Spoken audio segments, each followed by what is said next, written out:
Today is the day. Wait, hold on a second. It's nighttime. One moment, please. There we go. Much better. Today is the day that we're going to be working on this thing and hopefully getting it halfway functional. However, I'm not quite sure how I'm going to do that quite yet. It's going to involve a lot of brain scratching and figuring exactly how we're going to put this thing together. But before that, we need to head on over to the market. Oh, great. It's raining on my face. Before that, we need to head on over to the marketplace and do a little bit of restocking at the redstone shop. What in the world do we have going on here? Man, it is always something on this server. Let's see, we got... Whoa. There's a ton of them. What is going... Okay. Alright, it looks to be an arrow. That's, you know, you could have just put an arrow above it, whoever did this. That's quite the arrow. Anyways, let's take a look at this. We have one inside of here, and I'm assuming whoever is responsible for the arrows is probably the person who wrote this. I need a small compact moss farm. Will pay in gum. GG. Well, sadly, what's going on? I have a roof, but that's not supposed to be like that. What? My floor is going to get wet. Sadly, GG, I do not accept gum, but I do accept blue shiny rock. So if you got any blue shiny rocks, let me know, and we can work something out for the moss farm. Let me know where you want it, how big of a moss farm you want, and we'll get to building it. Until then, I'm going to pick up all of these nice, wonderful mini blocks. Alright, where was I? Now, the stuff that I need to restock is really the stuff that I really haven't had time to AFK at other farms for. So most of this stuff here is stocked up, and I'm going to probably be moving all of these rails and stuff to a different shop.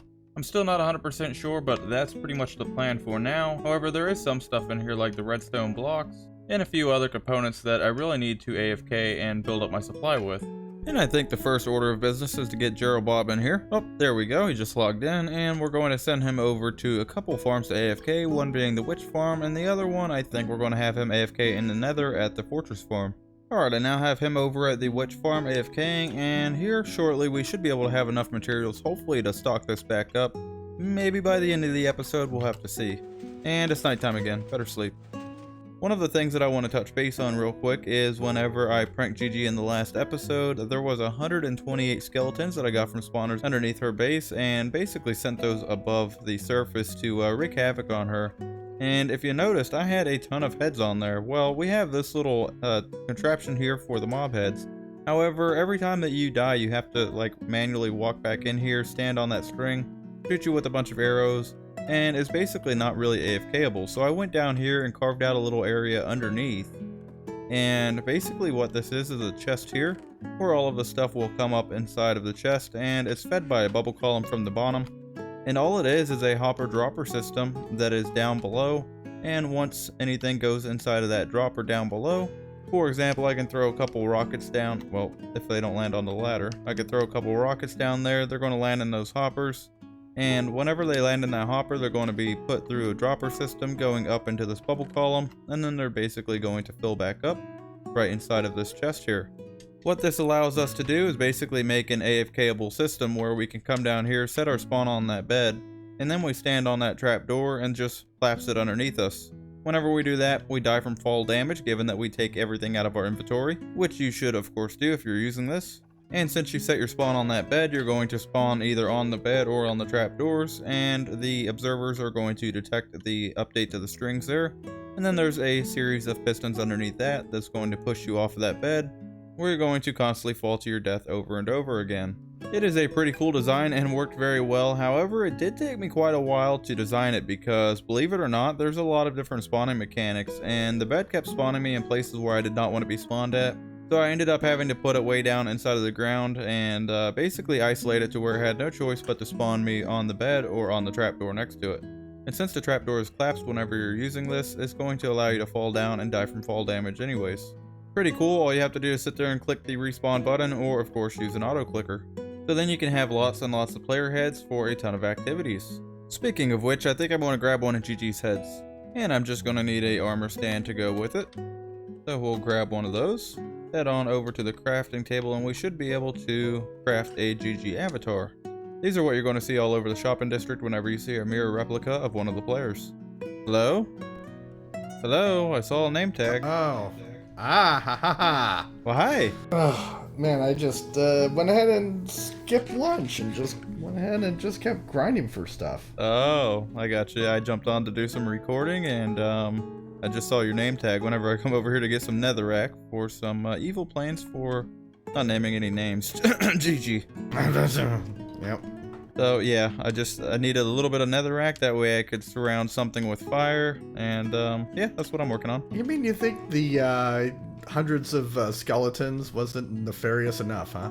No, because you know why? Because I know she's actively plotting to get me back. You don't think? Anyways, I'm going to go and get in trouble. Bye. All right, see ya. Alright, I think this area over here looks like it needs to be lit up. So let's grab some of these here, and we'll space them 1, 2, 3, 4, 5, 6, 7, 8, 9, maybe 10 blocks apart. 1, 2, 3, 4, 5, 6, 7, 8, 9, 10. And then this one we should be able to get relatively easily. Perfect. And then, actually, we really need to do an odd number, don't we? So maybe, no, that's not going to work. Maybe here, and then here, and then maybe here. Actually, let's bury this down in the ground. Whoa, that was laggy. Bury it down. Alright, so I'm thinking that the fire should be enough to get her attention. Now we just need to put a center block. So we'll do like a center block there. That should be relatively center, almost, maybe. Maybe we'll go, no, not that one. We need to do this one over here. And that should be good enough. So I'm thinking maybe 1, 2, 3, 4, and we're gonna need at least 5 to go across the top. That's not going to be high enough, is it? Potentially.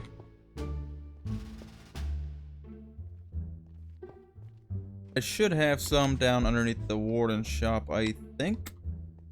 Polished blackstone brick. This should be enough to do what we need to. Hopefully there's a stone cutter in here. Yep, here we go. And we can turn this into walls. Perfect. Man, this pranking stuff's a lot of work. Beautiful. Now I want to dig down a little bit. And we need enough room to put a fire down here. So I believe you do the hay bale first, the fire over top of it, which should give you a lot of smoke. And then we're going to do a cauldron on top, like so. And that cauldron is going to be filled with lava. Perfect. And then we're going to have Gigi up top there, which I'm going to have to move her. And in order to move her, we're going to have to spawn her down. Hey, nope, don't look over there. Hey, nope, there's nothing over there for you. So now to move her, we're going to need to use these dies. So the first thing that I want to do is rotate her clockwise. Okay, with all of these dies, I should theoretically be able to do what I need to. Let's see, change avatar pose. See if we can't get her with her arms wide open. Nope, not sitting down. You're not supposed to lay down either. Yeah, like that, maybe? Potentially. We might come back to that one. Ooh, that one's even better. Yeah, and then let's see if we can't move up. Okay, we are now moving up. Now we're going to rotate. Nope, not that way. Let's rotate. Maybe rotate this way. Alright, I'm thinking that other avatar pose probably is not going to work. So let's see if there's some more. Potentially this one. This one might be able to work. However, can we rotate her forward? Alright, so I think because these are NPCs that you can't rotate them head over heels. So I've kind of changed my strategy. So that's the back of her head there. And then the top is facing up. I'm wondering if maybe I rotated her a little like that. There we go. And then now we can move. It would be forward, maybe? Yes, forward. So I'm thinking this might be the better way of doing it. And then we're just going to run chains to her arms. And then of course some chains to her back too. Let's go ahead and lock that pose in place, and we're going to place down a chain here. And a chain here. Looks like we're going to have to lower her a little. So unlock. Let's move her down a little. Closer to the fire. Perfect. And then let's relock it. That way it doesn't move. And now I'm kind of having second thoughts about these walls because the chains are not quite connecting to them. Alright, I got back from the nether and I'm thinking that I'm going to use the netherrack instead. It's not the most visually pleasing, but at least it's going to be a little bit more sinister. Plus we can light the top of it, which should be pretty cool. Perfect. Now let's go ahead and light all of the candles. Hopefully the donkey does not die. We can go around in a circle here and here and then these. And I'm wondering, is it possible to take one of these? Oh, it puts out the fire. Okay, well, I think I would rather at this point... What is going on? I think I'd rather just have fire on the top just like that, and since fire tick is on, then that's going to stay burning forever. So I think she should be able to see that. Let's see her put me on the cutting table again. I'm sure she will, but it sounded cool. Moving on, like something extremely vile didn't just happen, we are going to come over here and start scratching our noggin and see if we can't come up with a plan to put this thing together. Now, I don't really think that I want to do this on the survival server right now. I think that I'm going to want to jump into a test world and a world copy. That way we can start exactly where we're at here, but we'll be able to use the creative inventory to really figure this out and not waste a whole lot of time. Because what I'm planning is going to be a little bit on the complex side. Alright guys, I'm over on a creative copy of the Project Bedrock server, and I figured that that would be ideal. That way we can design everything to fit together perfectly. That way we don't have to modify it whenever we actually bring it onto the server. So what we're working with is, I believe, all of these items here. And these items are going to be hopefully all of the items that I'm going to need to make pretty much every redstone component that I'm going to be putting inside of the redstone shop. However, it does get kind of tricky because there is some non-stackable items inside of here. And then there's also going to be some sub-items as well, like the redstone torch and the piston. So for example, this is needed to make a sticky piston with the regular and the slime ball. Same thing with the redstone torch. So we can make a redstone torch with the sticks and the redstone dust. However, the torches are going to be necessary in order to make something like a redstone repeater or comparator. And yes, we even need to put some diamonds in here to make some jukeboxes as well. Wait a minute, what does need to happen? I'm going to have to scratch my head for a moment. So in order to make one comparator, we need 3 dispensers for stones, 3 dispensers for redstone torches, and 1 dispenser for nether quartz. So one module would look something like this. We would have 1 for quartz there, and then 3 for the redstone torches, and then 3 for the stone as well. So then every time that you powered all 7 of these droppers, then you would have enough ingredients coming down the line in order to craft one comparator. Simple enough. However, what might not be the most simple is having these silos out here, which are going to be responsible for dealing with all of our bulk materials. And I'm thinking that it would be a good idea to have the bows inside of one of these modules. That way these are going to be able to have plenty of room to stack. But since we're going to have a ton of different modules like this that say are going to require stone or cobblestone, that means that we're going to basically have one source that is going to then have to deliver that material to multiple different destinations. And that's the tricky part. I'm thinking maybe hopper minecarts and some hoppers. Let's jump into it and see what we can't come up with. And I'm thinking for the 8 silo slots, which are going to make up all of the bulk material, I'm going to use these 8 different materials here. And that is just because I think that these are going to be the 8 most used out of everything here. So that's going to mark all of our ingredients that we need immediately. However, there's plenty of room for expansion. Now for the fun part. First things first, might have to temporarily move this feed stream because this can realistically come from anywhere, but for right now it's in our way. And to make things worse, there's a chunk border going right down through the center of it, so this potentially could make us run into issues. However, the chunk border crossing and minecarts being deleted seems to be a lot better in recent updates without minecarts being deleted. So this is what I'm thinking. So maybe we don't have to cross the chunk border, maybe we can just go down and around it. So if we... Well, that didn't go according to plan. How is it straight up just going to go through a solid block? And, well, now I guess we can't pick it up. Because, well, bedrock. And what about the other way? Nope, that's not going to work either. And I think at this point, there's probably a good chance that I was potentially overcomplicating this more than I had to be. Now the question is, if I remove this block and it stops there, that should load, right? Yeah, there we go. Well, I was hoping to do it this way to kind of save against server lag, but I don't think that this is really going to be beneficial. I might be better off just going with hoppers. So I'm thinking the next best option would be to drop this down some. However, I don't really need a ton more storage, and I'm more concerned with something that would be more or less lag friendly rather than a bunch of hoppers. So maybe a barrel here, a hopper here, another barrel here with another hopper right here coming out of the bottom. And although it does look wonky, it is going to add a little bit more storage. However, more importantly, it's going to allow there to be less hoppers trying to pull for items above it, which should theoretically create less lag. At least I would think so. So then hoppers going across here, and I'm thinking that this can be like a supply chain. And then once we have multiple going across here, then we'll be able to just have hoppers going underneath here to be able to pull out items whenever they're needed.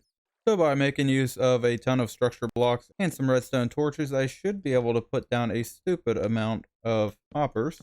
Yep, I would say that is a stupid amount of hoppers. Hopefully I can build stuff more to this end. That way I can maybe take some of these out of here. And then we can get all of our barrels put in here. So many hours have gone by, and I ended up scrapping the entire design that I was working on before and totally redesigning the entire thing. And this is basically what's going to be down here. As you can see, there is a small segment of some redstone down here, and this has taken quite a bit of time, and I'm fairly happy with it. I think it's going to be fairly lag friendly. That's really been the biggest trouble with fitting all of this together, making sure that I don't lag the rest of the server members. But basically what I was talking about before is we still have the same dropper system to where we have a dedicated amount of droppers which are going to contain all of our materials. I have a few different things here that are placeholders. This is going to be a placeholder for the chiseled bookshelf, and then I also have somewhere around here, yes, the skulk sensor for the calibrated skulk sensor. And then if you look, I have a ton of other stuff that I'm going to be making with all of the ingredients here. That way we can remember what line has the ingredients to make what. So if you look in front of me, you might notice some hoppers. These are the very early beginnings of what's going to load the materials inside of these hoppers. So for example, this dropper here is going to require 6 things of cobblestone. So this is pretty much all of the cobblestone that's going to be going into here. And then the other ingredients, we can just have the hoppers come up a little bit more and then have some more tracks running around. As for right now, this track is zigzagging throughout all of the different droppers that are going to require cobblestone. And then it's working its way up here to the sorting system that's going to contain the cobblestone. So the way that this is going to work, the orange line is going to hook into a counter system, so I'll be able to select how many items I want to craft. And then once I select the amount, I'll be able to turn a lever on. To simulate that, I'll turn this clock on here, and that's just going to continuously click over and over. However, if you go around here through the web of redstone, you'll be able to see that these are not connected to the redstone, and that's because these red wool blocks are what's going to connect it. So basically every single array of droppers is going to be able to have redstone power going to it. The only thing that's going to dictate whether or not it actually receives that power is going to be the selection system, which is what these pistons are with the red wool block. So basically the way that the selection system is going to work is we're going to have 4 different dials to select the components that we want to make. We will only be able to use 1 dial at a time. However, around these dials are going to be item frames all the way around it, and they're going to have the different components here. So say for example we want to make a piston, we would turn this dial over to the piston pointing towards it, and then through a bunch of redstone logic it's going to select the piston down there. And then once we have selected that, then we're going to have a counter circuit. I might put it up here, or I might relocate it somewhere else around here. However, there's going to be a counter circuit, and inside of that counter circuit I'll be able to select say 64 items.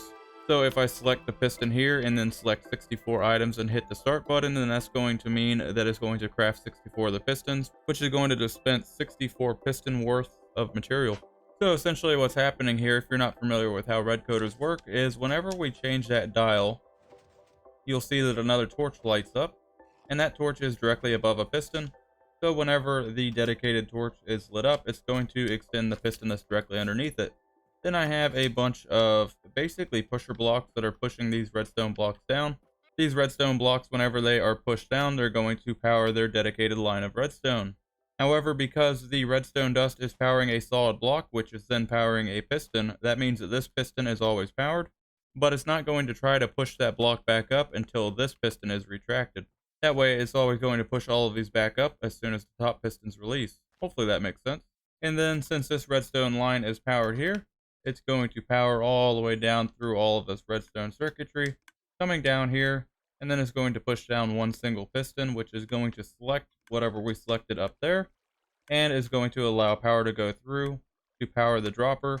Now on this specific one, this is the one that we are going to be keeping for the chiseled bookshelf, and that chiseled bookshelf does take 9 different ingredients, which means that it's going to take all 6 of these and the remaining 3 here.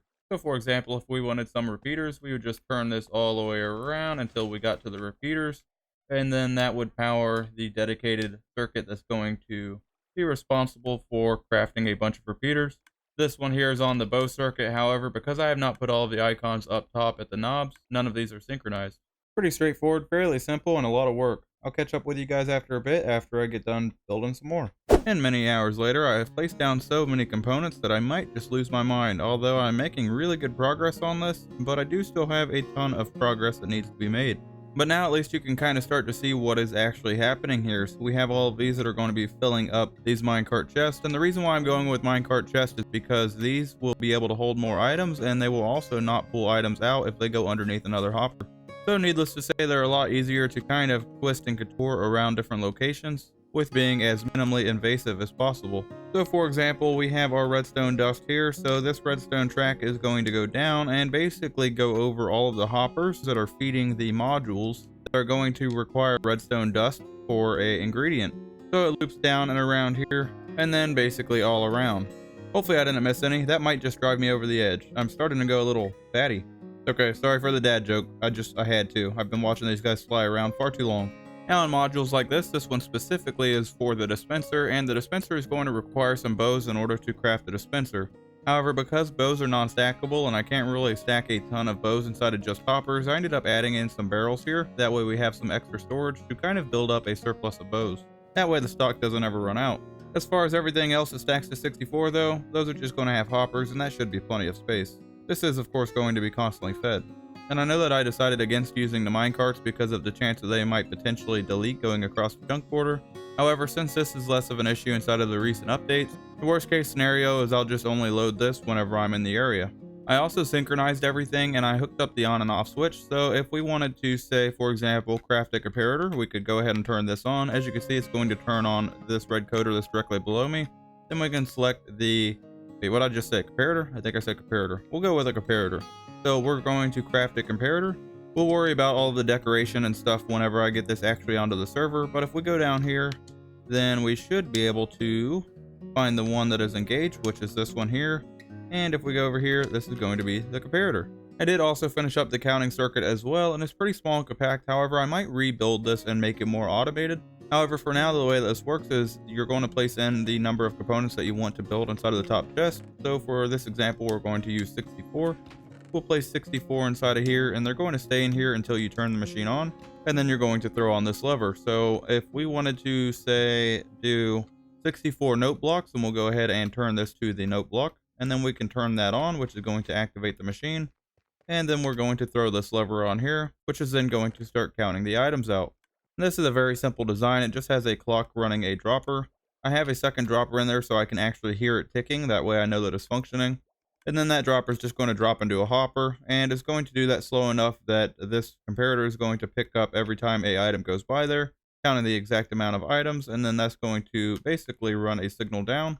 And that signal is going to come all the way down our orange line and basically power everything here simultaneously. However, as discussed before, because there is only one of these blocks that are going to be down, which is going to be this one way over here, that means that only this one is going to be powered, which is for the note block. Pretty cool, right? Well, I'm going to crack on with it and hopefully get this thing done. Okay, a few last minute rails and I should be done. I've been doing a lot of fixes because we ran into quite a few bugs with the delivery system here. One of the bugs that I ran into was if hoppers were too close together with the rails being curved. I guess the hitbox of the chest minecart is a little off-centered, so it would actually go over this hopper. And it would not only fill this hopper, but it would also put an item in this hopper as well, which should not happen. This would also happen if the hopper was higher than it should be. So it would actually push into this area here and allow this hopper to pull an item out of the minecart. And then I also ended up moving some other rails around because if some of these rails were too close to the surrounding rails, they would actually hop tracks and go from one track to another instead of staying on their dedicated track. And I did not find this out initially until I actually did a long AFK session with all of these running, because it did not happen all that often. However, after I got it all fixed, I ended up staggering the minecarts here just like this. That way I would know if one would jump over to the other. The way that I would know before is because I would have an empty spot on one track and then two carts on the other, which was very, very annoying and took multiple hours to figure out all of the places that they were jumping over and swapping items. But you might notice in the background now we have our fourth red coder. And that is going to be responsible for redstone torches, levers, ender chest, regular chest, the eyes of ender, and also the lightning rod. And if we go down here, you can see that this redstone line will run all the way down here, all the way over to this red coder. Or should we call it a purple coder? Okay, I'll see my way out. But it's pretty much the same story over here. We're just not using the piston system to move it down vertically. We just have redstone lines running to all of the dedicated pistons that are going to be responsible for selecting the items. So now that all of the debugging is done and we have all of the materials loaded up in there, I think it's time for a proper test. So let's see what we want to select. I think let's do some pistons. So I'm going to turn this all the way around until I select the pistons. And then we're going to select this module to be on. So now we know that the piston is selected, and now we just need to select the amount of pistons that we want to make. Let's kind of make a oddball number, so let's divide that into 2. And let's see, we got 40. Let's do 26 pistons. So we can put the remaining down here. This is just where all of the blocks are going to end up whenever they're done. The actual chest that's going to put the items through in order to be counted is the top one here, so we'll put that in there. And that's just going to stay there until we hit this lever. So as soon as we hit this lever, it is going to start pulling those out and start counting. And then whenever they're counted, they're going to be put inside of here. So if we go over here, we should start seeing stuff come up over where our temporary item stream is. Yep, and we see some stuff flying up there. And it looks like we have everything right. Now, I ended up clearing out my entire inventory, and I also put it in survival mode. That way I can pick up all of this. And if we pick it all up, we should have enough to make 26 pistons. So now if we go over here to the crafting table, and we go to the bed tab, okay, so we can go ahead and bulk craft the 26 pistons, and you can see that we don't have any materials left over, and we are also not short any, which is great. It means that the circuit's working. So I have a huge task ahead of me, digging out a giant hole down below here on the server, and then gathering up all the materials to make all of the stuff down below, all of the rails, and pretty much everything that makes this work. I am of course going to swap out the netherite blocks or something else, which sucks because they look so good. However, that's going to be one very expensive redstone contraption. All of the regular minecarts will of course be replaced with the chest minecarts like they should. And then I'm also going to still have a few things that I need to touch up and fix, and then some decorating to do. Look forward to this coming up on the next following few episodes, because it's going to take me more than one episode to get all of this put onto the server. With that being said, I think I'm going to call it an episode here. It has been one heck of an episode, and I still have a ton of work to get done. If you feel like the video deserved a like, then please drop a like on your way out. It really helps out the channel, and it helps new people find my content. If you have not already done so, consider subscribing. With now over 200 videos on my channel, there is definitely a reason to subscribe, because, well, you wouldn't want to miss all of the farms, tutorials, redstone projects, and funny moments, would you? Thank you guys so much for watching, and I'll see you in the next video. Bye.